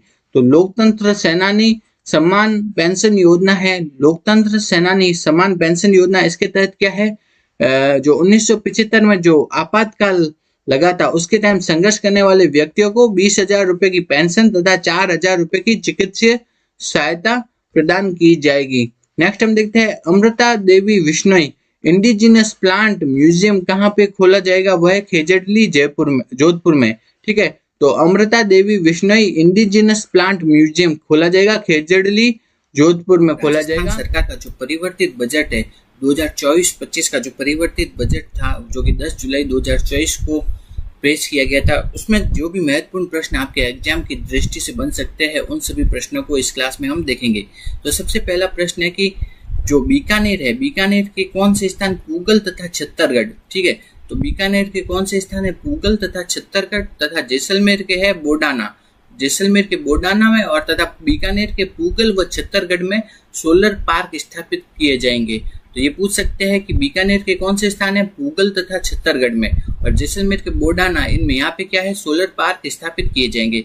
नेक्स्ट हम देखते हैं पीएम सूर्य घर मुफ्त बिजली योजना के अंतर्गत प्रत्येक जिले में आदर्श सौर ग्राम बनाए जाएंगे। प्रत्येक जिले में क्या है, आदर्श सौर ग्राम बनाए जाएंगे। नेक्स्ट हम देखते हैं अगला क्या है, 2750 किलोमीटर से अधिक लंबाई के 9 ग्रीनफील्ड एक्सप्रेस वे बनाए जाएंगे। तो कितने ग्रीनफील्ड एक्सप्रेस वे बनाए जाएंगे, वो है 9 ग्रीनफील्ड एक्सप्रेस वे बनाए जाएंगे।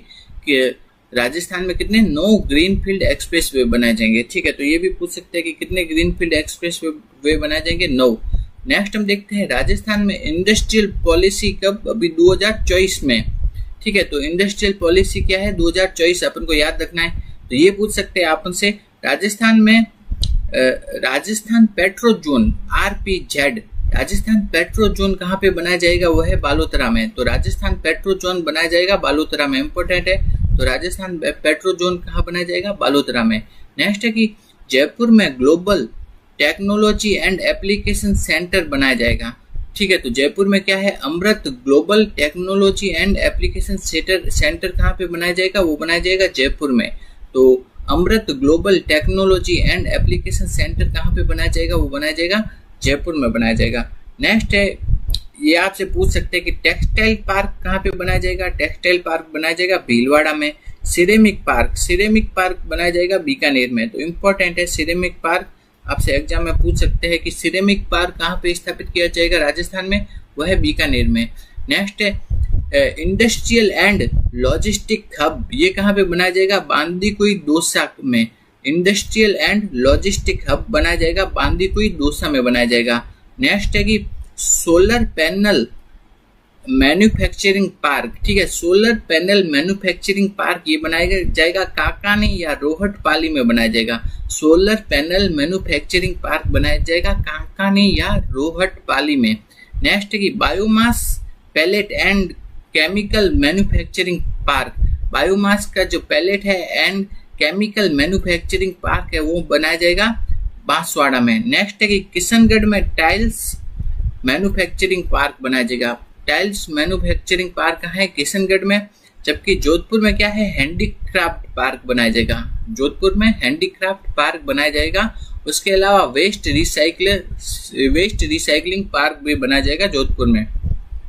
तो ये आप उनको पूछ सकते हैं। तो देखना है क्या है, टेक्सटाइल पार्क कहाँ है, टेक्सटाइल पार्क है भीलवाड़ा में। टेक्सटाइल पार्क है भीलवाड़ा में। सिरेमिक पार्क है कहाँ, बीकानेर में। ठीक है, इंडस्ट्रियल एंड लॉजिस्टिक हब है वो है बांदीकुई दौसा में। सोलर पैनल मैन्युफैक्चरिंग पार्क है काकानी रोहट में। Biomass pellet and chemical manufacturing park है बांसवाड़ा में। टाइल्स मैन्युफैक्चरिंग पार्क है किशनगढ़ में। और हैंडीक्राफ्ट पार्क है जोधपुर में। ये सब बनाए जाएंगे। जो नेक्स्ट हम देखते हैं राजस्थान 1 डिस्ट्रिक्ट 1 प्रोडक्ट पॉलिसी कब लागू की गई है, वो लागू की गई है 2024 में। नेक्स्ट है कि जैसलमेर में क्या है, fossil park and open rock museum बनाया जाएगा। इंपॉर्टेंट है, पूछ सकते हैं कि fossil park and open rock museum कहाँ पे बनाया जाएगा, वो बनाया जाएगा जैसलमेर में। नेक्स्ट है सांबर झील खींचन जो संरक्षित क्षेत्र है, शेरगढ़ अभ्यारण्य, मनसा माता संरक्षित क्षेत्र और बस्सी वन्य जीव अभ्यारण्य, इनको क्या है, इको टूरिज्म साइट घोषित किया गया है। तो किन किन को घोषित किया गया, एक तो है गया सांबर झील, दूसरा है खींचन संरक्षित क्षेत्र, तीसरा शेरगढ़ अभ्यारण्य, फिर मनसा माता संरक्षित क्षेत्र और बस्सी वन्य जीव अभ्यारण्य को इको टूरिज्म साइट घोषित किया गया है। नेक्स्ट है कि सरिस्का और रणथंभौर में क्या है, ईवी बेस्ड ट्रांसपोर्ट सिस्टम चालू किया गया है। नेक्स्ट है, अब हम देखते हैं कि मंदिरों के जीर्णोद्धार के लिए विकास कार्य के लिए सरकार कार्य कर रही है। इसी तहत क्या है, खाटू श्याम के जी के मंदिर के लिए कितना 100 करोड़ की राशि प्रदान की गई है। खाटू श्याम जी के मंदिर के लिए 100 करोड़ की राशि प्रदान की गई है।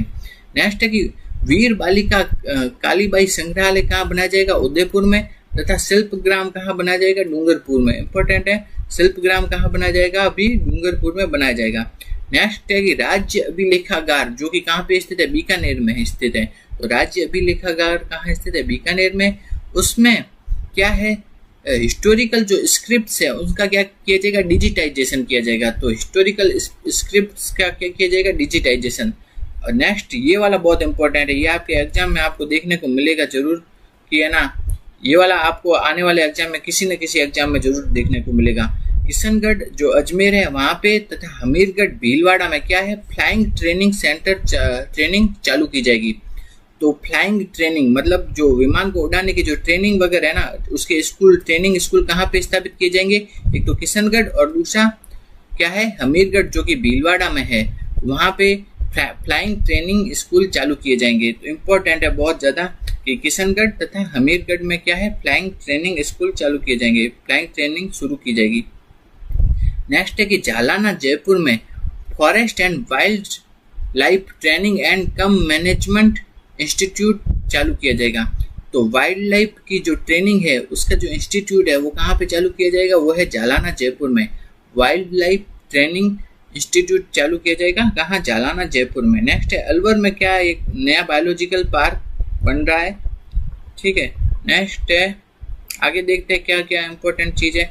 भरतपुर, बीकानेर व अजमेर में क्या है, Rajasthan institute of technology RIT बनाया जाएगा। भरतपुर, बीकानेर और अजमेर में RIT Rajasthan institute of technology बना जाएगा। नेक्स्ट है वास्तु एवं ज्योतिष का जो सेंटर ऑफ एक्सीलेंस कहाँ बनाया जाएगा, जयपुर में। वास्तु एवं ज्योतिष का सेंटर ऑफ एक्सीलेंस बनाया जाएगा जयपुर में। नेक्स्ट है खेल नीति कब अभी लागू की है, 2024 में खेल नीति लागू की है। नेक्स्ट हम देखते हैं माँ योजना, ठीक है। माँ योजना का फुल फॉर्म क्या है, मुख्यमंत्री आयुष्मान आरोग्य। तो ये आपसे फुल फॉर्म भी पूछ सकते हैं कि मुख्यमंत्री आयुष्मान आरोग्य, ये है माँ योजना, ठीक है। इसके तहत शिशुओं एवं छोटे बच्चों के इलाज के लिए क्या है, पेडियाट्रिक पैकेज दिया जा रहा है। तो माँ योजना में क्या है, शिशु और छोटे बच्चों के इलाज के लिए क्या है, पेडियाट्रिक पैकेज प्रदान किया जाता है। नेक्स्ट है अजमेर में क्या है, आयुर्वेद योग एवं प्राकृतिक चिकित्सा विश्वविद्यालय खुलेगा। इंपॉर्टेंट है, आयुर्वेद योग एवं प्राकृतिक चिकित्सा विश्वविद्यालय कहाँ खुलेगा, अजमेर में खुलेगा। और जबकि इसका जो महाविद्यालय खुलेगा वो खुलेगा महवा दौसा में। तो आयुर्वेद योग और प्राकृतिक चिकित्सा का विश्वविद्यालय खुलेगा अजमेर में। नेक्स्ट है मुख्यमंत्री स्वनिधि योजना। मुख्यमंत्री स्वनिधि योजना इसके तहत क्या है, शहरी क्षेत्रों एवं कस्बों के जो स्ट्रीट वेंडर है ना उनके लिए है। मुख्यमंत्री स्वनिधि योजना क्या है, शहरों के जो स्ट्रीट वेंडर है उनके लिए चालू की गई है। नेक्स्ट है आंगनवाड़ी केंद्रों में अब क्या है, सप्ताह में 3 दिन दूध उपलब्ध करवाया जाएगा। आंगनवाड़ी केंद्रों में भी अब क्या किया व्यवस्था की गई है कि सप्ताह के 3 दिन उन्हें बच्चों को दूध उपलब्ध करवाया जाएगा। जनजाति समुदाय के बच्चों के लिए क्या है, माँ बाड़ी केंद्रों का विकास किया जाएगा। क्या माँ बाड़ी केंद्र के जनजाति समुदाय के बच्चों के लिए माँ बाड़ी केंद्रों का विकास किया जाएगा। नेक्स्ट है कि मस्कुलर जो डिस्ट्रॉफी है उससे जो ग्रसित रोगी है उनके साथ जो सहयोगी जा रहा है उनको भी रोडवेज बसों में निःशुल्क यात्रा प्रदान की जाएगी। तो जो रोगी है उनको तो की जाएगी, उसके अलावा जो उनके सहयोगी है उनको भी रोडवेज में निःशुल्क यात्रा की सुविधा दी जाएगी। नेक्स्ट है कि स्वयं सिद्धा का सेंटर ऑफ एक्सीलेंस कहाँ खोला जाएगा, वो खोला जाएगा जामडोली जयपुर में। स्वयं सिद्धा का सेंटर ऑफ एक्सीलेंस खोला जाएगा कहाँ, जामडोली जयपुर में खोला जाएगा स्वयं सिद्धा का सेंटर ऑफ एक्सीलेंस। आगे हम देखते हैं कि क्या इंपॉर्टेंट प्रश्न बन सकता है। तो हाँ, ये भी इम्पोर्टेंट है कि जो भूसावर भरतपुर में क्या खोला जाएगा, फूड पार्क। और भरतपुर में क्या, फूड प्रोसेसिंग पार्क खोला जाएगा। भूसावर भरतपुर में क्या है, फूड पार्क, जबकि भरतपुर में क्या है, फूड प्रोसेसिंग पार्क खोला जाएगा। नेक्स्ट हम देखते हैं, तो आपके जो परिवर्तित बजट है उससे ये इंपॉर्टेंट प्रश्न बन सकते हैं। इससे पहले बजट की क्लास हम ले चुके हैं,